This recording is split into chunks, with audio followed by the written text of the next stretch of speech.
Princess Lysera was born under the pale light of Valera's twin moons, in a palace that sparkled like a sea of stars. From the very first moment, everyone in the royal court could see she was destined for greatness. Her wings were brighter than any other Valerans, and her eyes held a depth that seemed to see through the hearts of all who approached her. She was brave, clever, and kind, a princess the people loved and admired. From a young age, she ran through the palace gardens, raced along the floating bridges that hung between towers, and trained with the royal guards. Every step she took seemed effortless, every movement graceful. She was the pride of her family, the hope of her planet. But life, as it often does, had a cruel turn in store. One afternoon, while exploring the cliffs near the eastern edge of the palace grounds, Lysera slipped. The fall was sudden, terrifying, and completely unexpected. She landed awkwardly, and for the first time in her life she felt fear. The pain was immediate and unbearable. Her wings shivered and her body went still. The palace healers rushed to her side, their faces tight with worry. They did everything they could, but no treatment, no medicine, no spell could fully restore her legs. She would never walk or run as she had before. The accident left her disabled. At first, her family and the court tried to comfort her. "You are still our princess," they said. "You are still beautiful. You are still capable." But their words, though well-meaning, felt hollow to Lysera. She looked at herself in the mirror and could only see what she had lost. The strong, free girl who had danced on the palace bridges and soared through the gardens seemed gone forever. Instead, she saw someone fragile, dependent, incomplete. The reflection stared back at her with sad, wide eyes. She felt a cold emptiness settle in her chest, a dark weight that grew heavier each day. Days turned into weeks and weeks into months. Lysera stopped visiting the palace gardens, no longer able to glide along the soft grass or chase the golden butterflies that once followed her. She stayed in her chambers, surrounded by the echoes of laughter she could no longer join. The palace halls, once full of her voice and joy, felt silent and empty. Her parents and the court treated her with gentle care, but their pity stung more than any criticism could. Whispers followed her everywhere. Some nobles said she was weak. Others wondered if she should even sit on the throne one day. Lysera overheard it all. With every whispered doubt, every sideways glance, her hope crumbled a little more. The princess tried to hide her pain, to smile when her parents entered, to nod politely during court meetings. But inside she was shrinking. The vibrant fire she once carried dimmed, replaced by fear and despair. She wondered if anyone would ever see her as more than her disability. She wondered if the people who loved her still believed in her. Nights were the hardest. Alone in her chambers, she stared at the twin moons shining over Valera and asked herself why this had happened. She felt abandoned by the universe, forgotten by the stars she had always adored. Her wings, once symbols of freedom, now felt like weights holding her down, a constant reminder of what she could no longer do. Lysera's friends, those who had laughed and played with her in her youth, stopped visiting. Some were uncomfortable. Others simply did not know what to say. Loneliness became a constant companion. The court's courtiers bowed. The servants whispered polite greetings, but none approached her with the warmth and understanding she craved. She felt invisible, trapped in a golden cage where everyone could see her but no one truly looked. Her heart ached not just for what she had lost physically, but for the life that seemed to have slipped away forever. And so day by day the princess sank deeper into sadness. She stopped hoping. She stopped dreaming.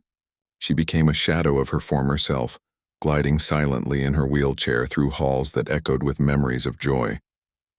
The palace that had once felt like a world of endless possibilities became a prison of her own despair. Lysera, the bright, strong, fearless princess of Valera, was gone, replaced by someone afraid, broken, and alone. She did not yet know that her life was about to change, that hope could return in the most unexpected way, or that one day, a human would step into her world and reach out a hand that might lift her from the darkness. But in this moment, she only felt the weight of what she had lost, and the painful emptiness of a future that seemed impossible.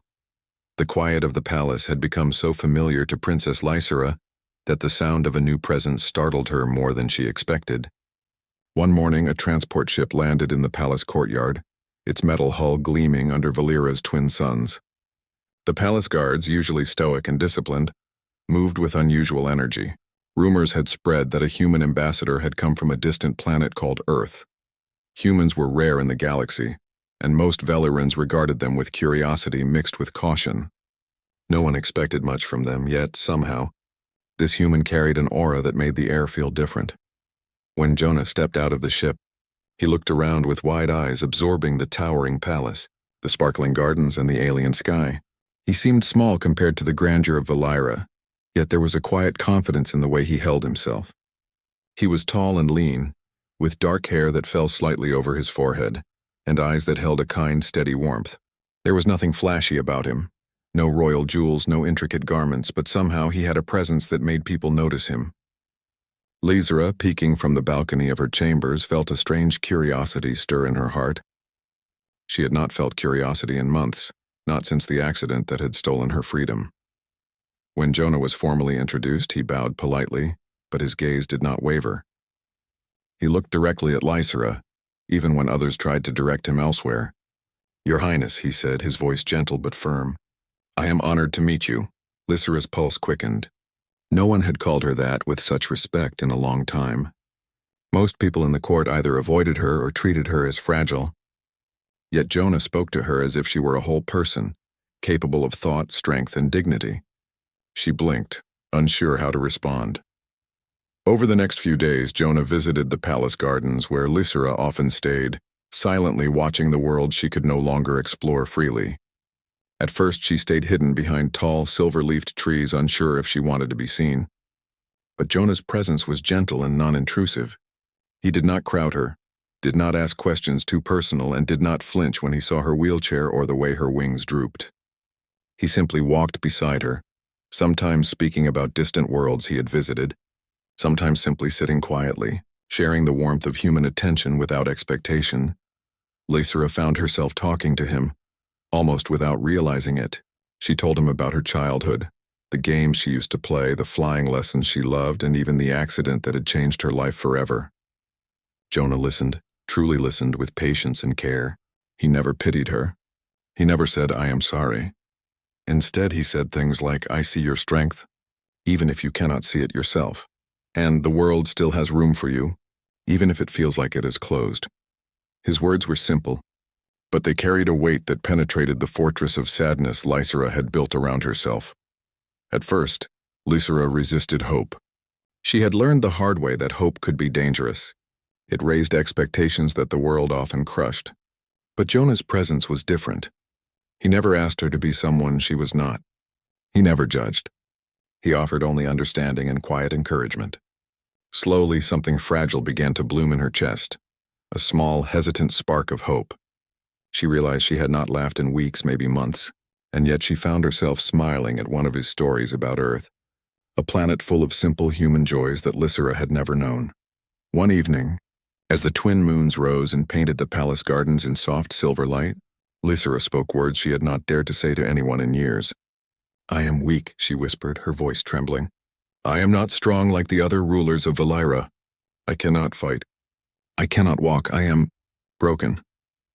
Jonah knelt beside her wheelchair, reaching out with his hand, not to touch her as a charity, but as an equal, as a friend.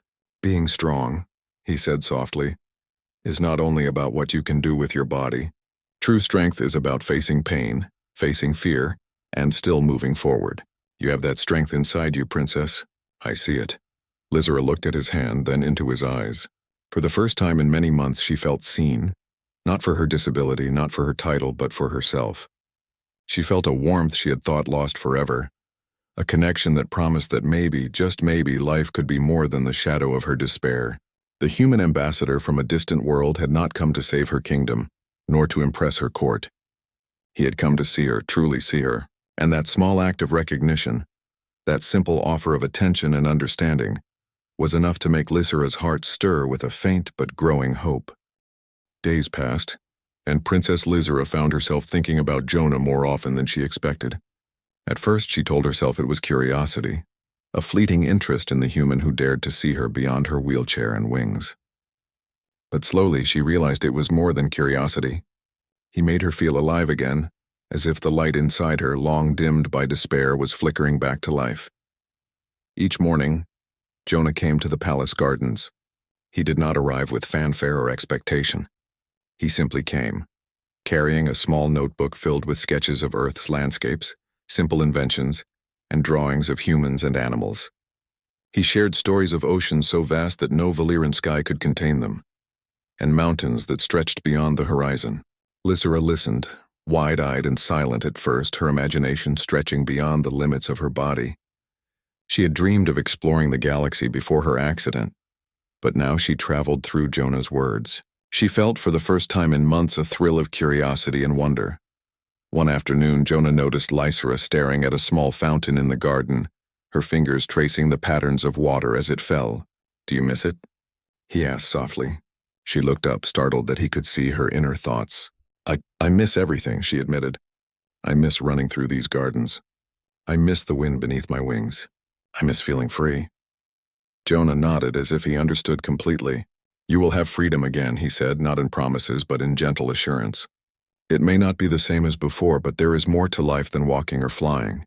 You will find your freedom in other ways." Lysera's eyes welled up with tears. She had never met someone who spoke to her like this. Not as a princess, not as someone fragile, but as a person worthy of respect and belief. Jonah had no idea how deeply his words touched her heart. For the first time, she allowed herself to hope again, even if just a little. She laughed quietly at one of his jokes about humans trying to dance in zero gravity, and the sound startled her. It had been so long since she had laughed freely. The echo of her own laughter felt like music she had forgotten, but not everything was easy. Lysera's own fears and doubts crept back during quiet moments. "I am still broken," she whispered one night after Jonah had left, the twin moons casting long shadows across her chamber. "What if the world never accepts me again? What if I'm always alone?" She stared at her reflection, the same one that had haunted her since the accident, and felt the familiar pang of hopelessness. Yet beneath the fear, a small spark of courage lingered. Jonah had planted it there. He had reminded her that strength was not measured by legs or wings, but by heart and mind. Encouraged by him, Lysera began to take small steps toward reclaiming her place in the palace. She would roll herself to the council room to observe meetings, taking notes and asking questions. She began speaking softly to the court, testing her voice and presence, discovering that her mind could be sharper, her words more powerful than her body had ever been. She realized that influence did not depend solely on physical ability, but on willpower, wisdom, and compassion, and Jonah never failed to notice. He would smile quietly at her progress, offering encouragement when she doubted herself. One afternoon, as the sun dipped low behind the crystal towers, Lysera confessed something she had hidden for a long time. "I feel like I have lost myself," she said, voice trembling. "I am not who I was. I am nothing." Jonah took her hand in his grip warm and steady. "You are more than you know," he said simply. "You are still Lysera, the same brave, bright, strong princess. You may not see it yet, but I do. And others will too once you let yourself shine again." She looked into his eyes and felt the weight of his belief, a heavy, unshakable certainty that seemed to flow into her soul. That evening, Lysera wheeled herself to the edge of the palace balcony, overlooking the gardens she had once raced through. The twin moons glowed softly, and she took a deep, shuddering breath. For the first time in a long time, she allowed herself to imagine a future beyond the accident, beyond the pain, beyond the loneliness. Jonah's presence had given her something no medicine, no spell, no royal comfort could provide: belief in herself. And as she looked at the human standing quietly beside her, offering nothing but patience and understanding, Lysera realized something that startled her heart. She was not just alive, she was beginning to live again. The sun shone brightly over the palace as Princess Lysera prepared for a day she had dreaded for months, the council meeting where the royal court would decide the future of Valyria. The nobles had grown restless and whispered among themselves about her disability, questioning if a princess in a wheelchair could truly lead. Lysera had spent long nights imagining this day, her heart pounding with fear, doubt, and anger. Could she face the court and claim her place? Or would she be forced to step aside for someone more capable in their eyes? Jonah arrived early, as he had every morning, with a quiet smile. He did not offer grand speeches or orders. He simply reached out his hand. "You are ready," he said softly. "Not because the world will be easy, but because your heart is stronger than any obstacle." Lysera's fingers brushed against his, and she felt a calm she had not known in months. His confidence in her steadied her own wavering courage. She took a deep breath and wheeled herself into the grand hall, the polished floors reflecting the light of Valera's twin moons, now high in the sky. The council chamber was full. Nobles in elaborate robes murmured as Lysera entered. Some cast sympathetic glances while others stared with thinly veiled disdain. Lysera's chest tightened, but she refused to look away. She lifted her head and let her wings rest behind her, proud and elegant, a silent declaration that she was still Lysera, still the princess. Jonah stayed behind her, standing as a quiet support, his presence a reminder that she was not alone. "Your Highness," the council's lead elder began, "we have gathered to discuss the governance of Valera. Many question if your condition allows you to rule effectively." The words cut deep, but Lysera's heart had begun to armor itself with the small courage Jonah had nurtured in her. She wheeled forward slightly, her eyes meeting the gaze of every council member. "I may not walk as I once did," she said, her voice steady, "but my mind, my heart, and my vision for Valera remain whole. I have not lost my strength, only the way it is expressed. True leadership is not measured by steps taken or wings spread, but by the courage to face adversity and the will to guide others with fairness and care." A heavy silence filled the chamber. Lysera continued, her voice growing stronger with each word. "I have spent months observing, learning, and listening. I know the hopes and fears of our people. I may rely on others for certain tasks, but reliance is not weakness. Wisdom is knowing when to accept help and when to lead. My strength lies in my mind and my heart, and I am ready to serve Valera with all that I am." Some nobles shifted uncomfortably, unused to hearing such honesty and determination from someone they had underestimated. Others frowned, still clinging to old prejudices. Lysera's hands gripped the wheels of her chair tightly. She felt the old fear creeping in, the fear that they would reject her, that all her hopes would crumble. But then she remembered Jonah's words. "Your heart is stronger than any obstacle." She inhaled deeply, letting his belief flow into her. "And if you doubt me because of my body," she added, her voice ringing clear across the hall, "then know this: the body may falter, but the spirit cannot be measured by flesh alone. I am Lysera, daughter of Valera, and I will lead not because I am perfect, but because I care deeply for every life under my reign." The room fell into complete silence. Even the courtiers who had whispered doubts moments ago were now listening intently, the weight of her courage pressing against their skepticism. Slowly, one by one, heads began to nod. A ripple of applause started quietly, then grew louder as others joined. Lysera felt a swell of emotion, a mixture of relief, pride, and something entirely new. Hope that she could reclaim her place not despite her disability, but with it as part of who she was. Jonah stepped forward then, his hand reaching for hers. "You did it," he whispered, though loud enough for her to hear. Lysera squeezed his hand, tears welling in her eyes. In that moment, she realized that she had not just faced the council, she had faced herself, the fear and the doubt that had haunted her since the accident. And she had won. That day, the princess did more than secure her title. She showed everyone, including herself, that strength is not measured in steps walked or battles fought, but in courage, heart, and the willingness to rise, even when the world doubts you. And as she looked toward Jonah, she knew that the quiet human from a distant world had given her the greatest gift, the belief that she could rise again, fully and proudly, as herself. The grand hall of the palace shimmered with crystal chandeliers and polished marble floors, yet it felt colder than ever to Princess Lysera. Today was the day she had dreaded for years, the day when the council would vote on whether she could truly rule Valera. Whispers floated through the chamber like shadows, full of doubt, fear, and old prejudices. Some nobles openly questioned her ability to lead. Others tried to mask their judgment behind polite bows. Lysera's hands trembled slightly on her wheelchair, but she held her head high, determined not to let fear control her. Jonah stood quietly behind her, a calm presence in a room of scrutiny. He had offered no grand gestures, no speeches, just a steady belief that Lysera could face this moment. His confidence in her steadied her own. She remembered all the mornings in the garden, his patience, and the words that had slowly ignited hope inside her. True strength is facing pain and still moving forward. Today, she would show not only the council but herself that those words were true.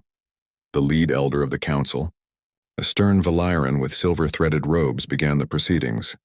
"Princess Lysera," he said, his voice echoing through the chamber, "we must discuss your future and the future of Valyria.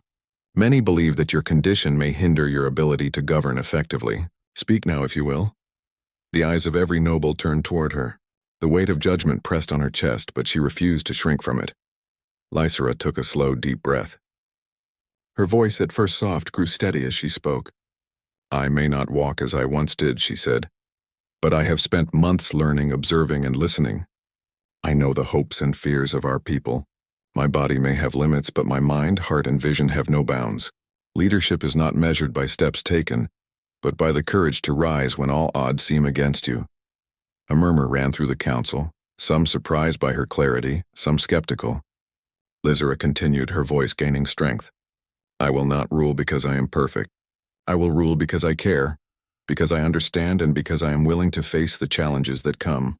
I ask for your trust, not as a disabled princess, but as a person who loves Valyria with all her being." Jonah's eyes met hers, and she felt a rush of warmth. His quiet belief, his unwavering support bolstered her. She imagined his hand reaching for hers, not as a crutch, but as a symbol that she was not alone. That belief filled her with courage, and she added, "If my body is a limitation in your eyes, remember this. Strength is not always in flesh and wings. True strength is in heart, mind, and spirit. I have all of these, and I will not fail our people because I refuse to let fear guide me." The hall fell silent. Even the harshest skeptics paused, unable to ignore the raw power of her words. Lysera could see the shifting expressions on their faces. Some softened with surprise, others still uncertain, yet all were listening. And then slowly, one by one, council members began to nod. A small clap started at the far end of the chamber, quiet but deliberate. It grew as others joined, the sound echoing like a ripple of approval until the hall was filled with applause. Lysera felt tears welling in her eyes. She had faced their judgment, stared doubt and prejudice in the face, and she had risen. Jonah stepped forward and squeezed her hand gently. "You did it," he whispered, and she allowed herself to smile through the tears. For the first time in years, she felt the weight of fear lift, replaced by a mixture of relief, pride, and hope. She had not only defended her right to rule, but had shown everyone, including herself, that leadership was about heart, courage, and determination, not perfection. After the council meeting, Lysera wheeled herself to the balcony overlooking the palace gardens. The twin moons glowed softly above, casting a silver light over the flowers and fountains she had once loved.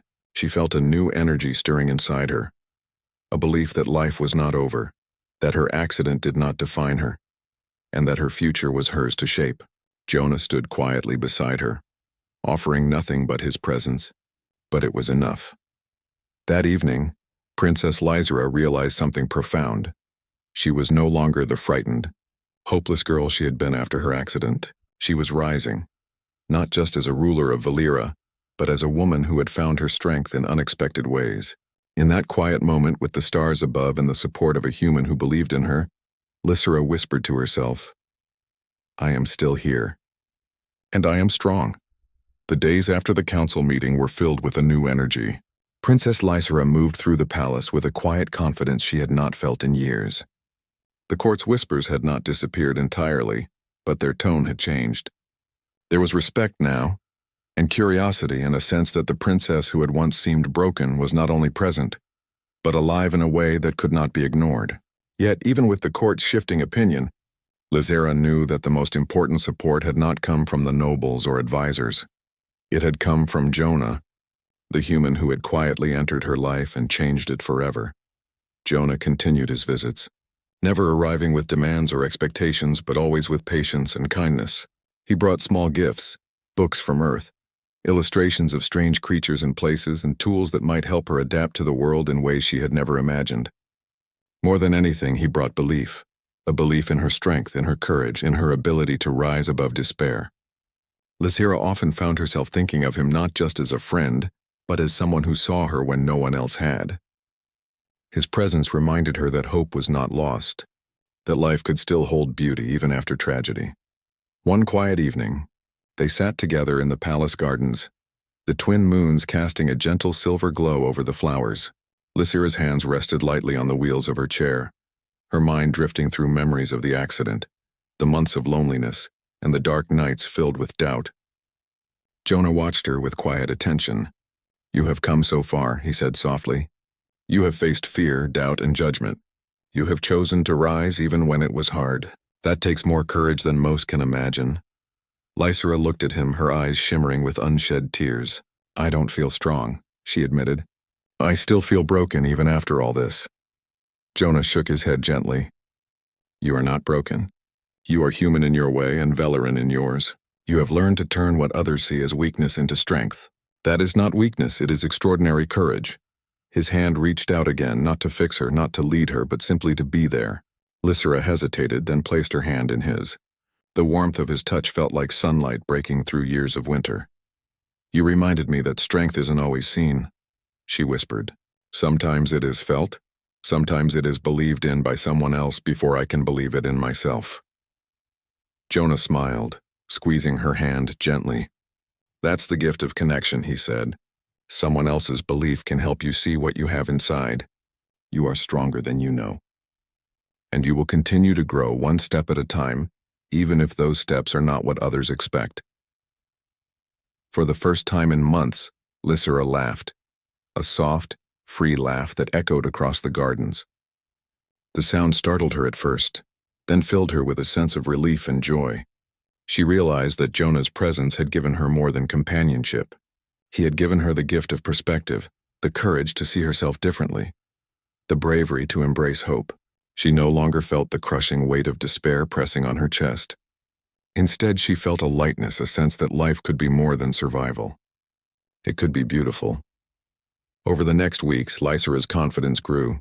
She began to plan reforms for her kingdom, ideas that would help the disabled, the weak, and the overlooked. She realized that her own struggles had given her insight into the lives of those who had no voice. And Jonah was there, always quietly encouraging, never overshadowing, never demanding. He offered guidance, perspective, and a steady hand when the fear of failure threatened to return. One evening, as they sat watching the twin moons rise, Lysera turned to him, tears in her eyes. "I never thought I could hope again," she said. "You showed me that life is still full of possibilities, even when it feels lost." Jonah smiled softly. "You found your own strength," he said. "I only helped you see it. The rest was always inside you." Lysera squeezed his hand, feeling the depth of their bond. In that moment, she realized that the greatest gift was not a throne, not power, not admiration. It was the belief someone else had in her when she could not believe in herself. And for the first time in years, she felt whole again.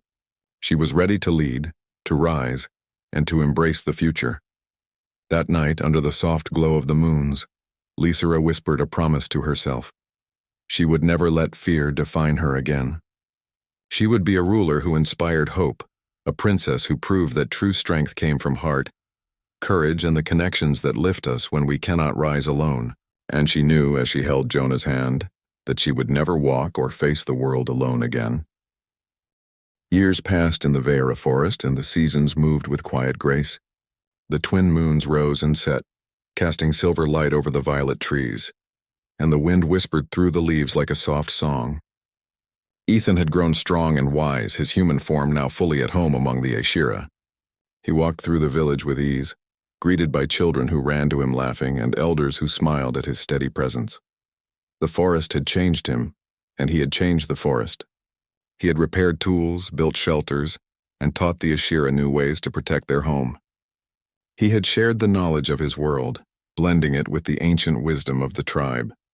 Yet beyond the work, beyond the lessons, he had found something more: love, trust, and belonging.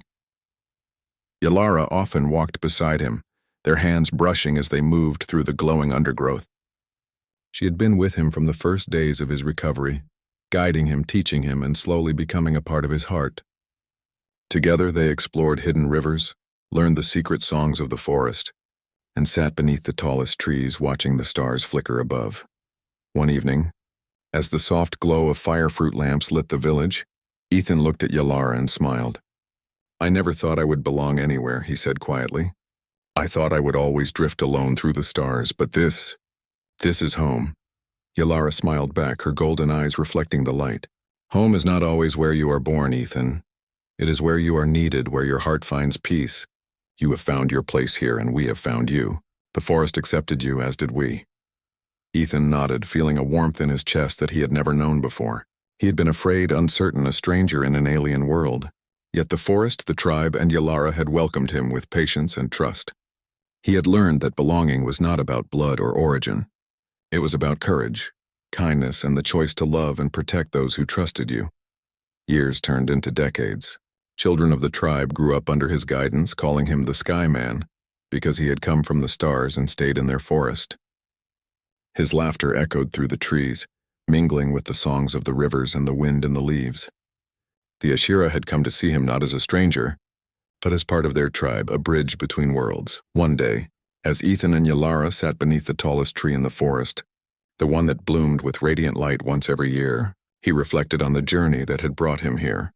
He remembered the broken pod, the fear in his chest when he first opened his eyes, and the uncertain days that followed.